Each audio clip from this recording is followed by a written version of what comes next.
আসসালামু আলাইকুম রহমতুল্লাহ। গণপ্রজাতন্ত্রী বাংলাদেশ সরকার জেলা প্রশাসকের কার্যালয় রংপুর জেলার জন্য 1 তারিখে 2টি সার্কুলার প্রকাশ হয়েছে। বিস্তারিত জানাবো। প্রিয় দর্শক, আপনারা যারা আজকেই প্রথম আমার ভিডিওটি দেখছেন তারা অবশ্যই একটা লাইক করে দিবেন এবং নিত্য নতুন চাকরির আপডেট তথ্য পেতে চ্যানেলটি সাবস্ক্রাইব করবেন। আর যারা ফেসবুক পেজে দেখছেন তারা অবশ্যই পেজটি ফলো দিবেন। 1 নম্বরে যে পদটির কথা বলবো, সহকারী প্রশাসনিক কর্মকর্তা, পূর্বতন 60 মুদ্রাক্ষরিক কাম কম্পিউটার অপারেটর। পদের সংখ্যা 1টি। বেতন স্কেল 10,200 থেকে 24,680। শিক্ষাগত যোগ্যতা ও অভিজ্ঞতা: কোনো স্বীকৃত বিশ্ববিদ্যালয় হতে স্নাতক বা সমমানের degree, word processing, spreadsheet, presentation এবং বেসিক কম্পিউটার ট্রাবল শুটিং এ দক্ষতা। কম্পিউটার হার্ডওয়্যার বিষয়ে বেসিক ধারণা। শর্ট হ্যান্ড প্রতি মিনিটে গতি ইংরেজি 70 শব্দ এবং বাংলায় 45 শব্দ। কম্পিউটার মুদ্রাক্ষরে গতি প্রতি মিনিটে ইংরেজিতে সর্বনিম্ন 30 শব্দ এবং বাংলায় সর্বনিম্ন 25 শব্দ। 2 নম্বরে যে পদটি রয়েছে, হিসাব সহকারী। পদের সংখ্যা 2টি। বেতন স্কেল 9,300 থেকে 22,490 টাকা।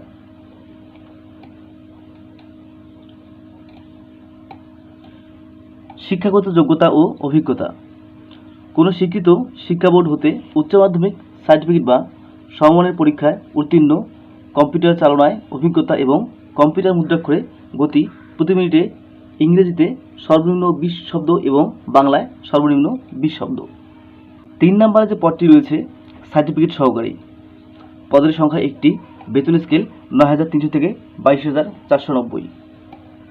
শিক্ষাগত যোগ্যতা ও অভিজ্ঞতা: কোনো স্বীকৃত শিক্ষা বোর্ড হতে উচ্চ মাধ্যমিক সার্টিফিকেট বা সমমান পরীক্ষায় উত্তীর্ণ, কম্পিউটার চালনায় অভিজ্ঞতা এবং কম্পিউটার মুদ্রাক্ষরে গতি প্রতি মিনিটে ইংরেজিতে সর্বনিম্ন 20 শব্দ এবং বাংলায় সর্বনিম্ন 20 শব্দ। শর্তাবলী: প্রার্থীকে অবশ্যই বাংলাদেশের নাগরিক ও রংপুর জেলার স্থায়ী বাসিন্দা হতে হবে। রংপুর জেলার স্থায়ী বাসিন্দা ছাড়া আপনারা আবেদন করতে পারবেন না। একজন প্রার্থী একটির বেশি পদে আবেদন করতে পারবেন না। 1 নং প্রার্থীদের ক্ষেত্রে শর্ট হ্যান্ড ও কম্পিউটার নির্ধারিত গতি এবং 2 ও 3 নং পদের প্রার্থীদের ক্ষেত্রে কম্পিউটার টাইপের নির্ধারিত গতি থাকতে হবে। নিয়োগ সংক্রান্ত যে কোনো তথ্য রংপুর জেলার ওয়েবসাইট এবং জেলা প্রশাসকের কার্যালয় রংপুর ও রংপুর জেলার সকল উপজেলা নির্বাহী অফিসারের কার্যালয়ে নোটিশ পাওয়া যাবে। নির্ধারিত আবেদন ফর্মের নির্দেশনা অনুযায়ী প্রয়োজনীয় তথ্য প্রদান করতে হবে। আগ্রহী প্রার্থীগণ এই ওয়েবসাইটে প্রবেশ করে জনপ্রশাসন মন্ত্রণালয় কর্তৃক প্রবর্তিত নির্ধারিত আবেদন ফর্ম পূরণ করতে পারবেন। অনলাইনে আবেদন শুরু হবে 09/04/2024 তারিখ সকাল 10টা থেকে এবং শেষ হবে 08/05/2024 তারিখ বিকাল 5টা। প্রতিটি পদের জন্য পরীক্ষার ফি বাবদ 200 টাকা, টেলিটকের সার্ভিস চার্জ বাবদ 23 টাকা সহ অফারযোগ্য মোট 223 টাকা অনধিক 72 ঘন্টার মধ্যে জমা দিবেন।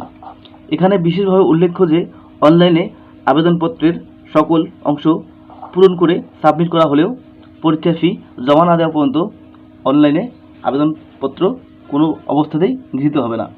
আপনারা অবশ্যই আবেদনটি অনলাইনে করতে হবে আপনাদেরকে এবং আবেদন করার 72 ঘন্টার মধ্যেই আপনারা টাকা জমা দিবেন।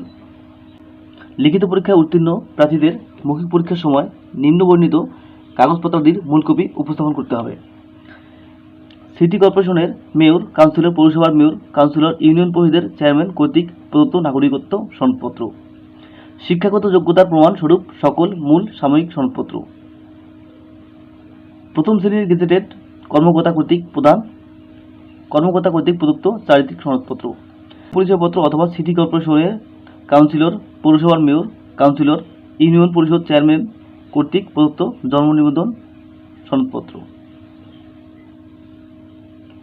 বীর মুক্তিযোদ্ধা, শহীদ বীর মুক্তিযোদ্ধা পুত্রকন্যা, নাতি নাতনি হিসেবে চাকরি প্রার্থীকে মুক্তিযুদ্ধ বিষয়ক মন্ত্রণালয়ের মাননীয় মন্ত্রী উপদেষ্টা কর্তৃক স্বাক্ষরিত ও বাংলাদেশ মুক্তিযোদ্ধা সংসদের উপদেষ্টা মাননীয় প্রধান উপদেষ্টা কর্তৃক প্রতি স্বাক্ষরিত মূল সনদপত্র অথবা মুক্তিযুদ্ধ বিষয়ক মন্ত্রণালয়ের সচিব কর্তৃক স্বাক্ষরিত এবং মাননীয় মন্ত্রী উপদেষ্টা কর্তৃক প্রতি স্বাক্ষরিত সাময়িক সনদপত্র মৌখিক পরীক্ষার সময় প্রদর্শন করতে হবে। বর্ণিত সনদপত্র ব্যতীত অন্য কোনো সনদপত্র মুক্তিযোদ্ধা সনদ হিসেবে গ্রহণযোগ্য হবে না। উল্লেখ্য যে আবেদনকারী বীর মুক্তিযোদ্ধা, শহীদ বীর মুক্তিযোদ্ধার নাতি নাতনি হলে আবেদনকারী যে বীর মুক্তিযোদ্ধা, শহীদ বীর মুক্তিযোদ্ধার নাতি নাতনি এই মর্মে সংশ্লিষ্ট ইউনিয়ন পরিষদের চেয়ারম্যান, সিটি কর্পোরেশনের কাউন্সিলর ও পৌরসভার মেয়র কাউন্সিলর কর্তৃক সনদপত্র প্রত্যয়ন দেখাতে হবে। শারীরিক প্রতিবন্ধী ও এতিমদের ক্ষেত্রে সংশ্লিষ্ট জেলা সমাজসেবা কার্যালয়ের উপপরিচালক কর্তৃক প্রদত্ত সনদপত্র। ক্ষুদ্র নৃগোষ্ঠী সদস্যদের ক্ষেত্রে সংশ্লিষ্ট জেলা প্রশাসক কর্তৃক প্রদত্ত সনদপত্র। আনসার ও ভিডিপি প্রার্থীদের ক্ষেত্রে সর্বশেষ নীতিমালা অনুযায়ী উপযুক্ত কর্তৃপক্ষ কর্তৃক প্রদত্ত সনদপত্র। দ্বিতীয় যে সার্কুলারটি নিয়ে আলোচনা করব, পদের সংখ্যা 2টি। 1 নম্বরে যে পদটি রয়েছে সহকারী প্রশাসনিক কর্মকর্তা, প্রবর্তন পরিসংখ্যান সহকারী। পদের সংখ্যা 1টি, বেতন স্কেল 10,200 থেকে 24,680, শিক্ষাগত যোগ্যতা ও অভিজ্ঞতা। কোনো স্বীকৃত বিশ্ববিদ্যালয় হতে স্নাতক বা সমমানের degree, word processing, spreadsheet, presentation এবং বেসিক কম্পিউটার ট্রাবল শুটিং এ দক্ষতা, কম্পিউটার হার্ডওয়্যার বিষয়ে বেসিক ধারণা, কম্পিউটার মুদ্রাক্ষরের গতি প্রতি মিনিটে ইংরেজিতে সর্বনিম্ন 20 শব্দ এবং বাংলায় সর্বনিম্ন 20 শব্দ। 2 নম্বর যে পদটি রয়েছে অফিস সহকারী কাম কম্পিউটার মুদ্রাক্ষরিক। পদ সংখ্যা 2টি, বেতন স্কেল 9,300 থেকে 22,490, শিক্ষাগত যোগ্যতা ও অভিজ্ঞতা। কোনো স্বীকৃত বোর্ড হতে উচ্চ মাধ্যমিক সার্টিফিকেট বা সমমানের পরীক্ষায় উত্তীর্ণ, কম্পিউটার চালনায় অভিজ্ঞতা এবং কম্পিউটার মুদ্রাক্ষরের গতি প্রতি মিনিটে ইংরেজিতে সর্বনিম্ন 20 শব্দ এবং বাংলায় সর্বনিম্ন 20 শব্দ। এই সার্কুলারে আপনারা একই সময় আবেদন করতে পারবেন। আবেদন শুরু 09/04/2024 এবং আবেদন শেষ 08/05/2024 তারিখে। আপনারা যারা আবেদন করবেন তারা অবশ্যই 09/04/2024 থেকে 08/05/2024 তারিখ বিকাল 5টার মধ্যে আবেদন করবেন।